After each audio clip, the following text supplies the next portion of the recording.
In this video, I'm going to show you how to solve the ALEKS problem called naming and drawing ketones.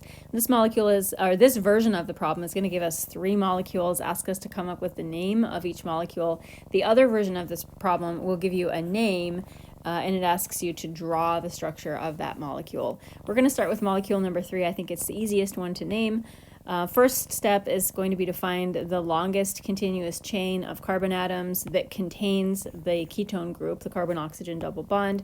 Step number 2, we want to number that carbon chain so that the ketone is on the smallest possible number.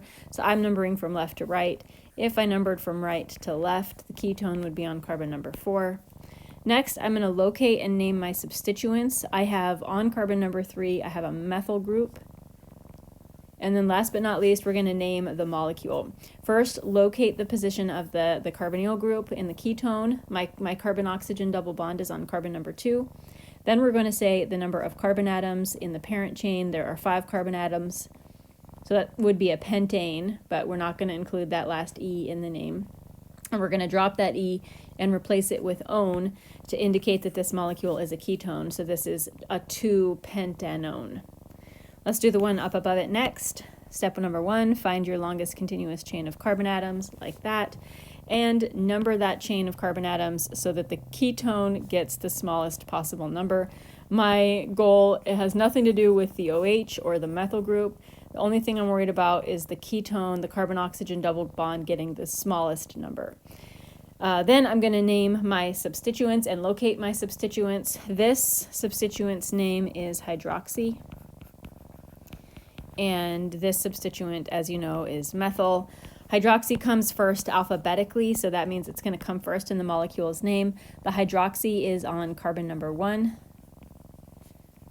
And then our second substituent on carbon number 3 is the methyl. Now we're ready for the parent chain name. First, locate the position of the ketone. This is a 4-carbon chain.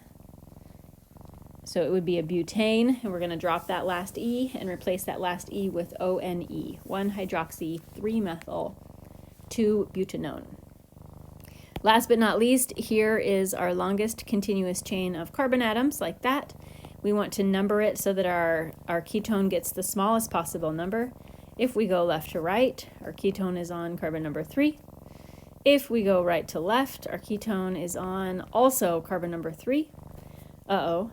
When we have a tie for the location of our ketone group, our next priority, and the way that we're going to break that tie, is by giving our substituents the smallest possible numbers.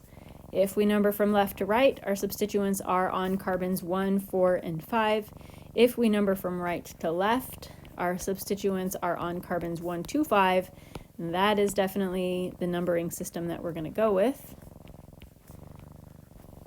Now we're going to locate and name our substituents. This time we have 2 hydroxys. One of them is located on carbon number 1. One of them is located on carbon number 5.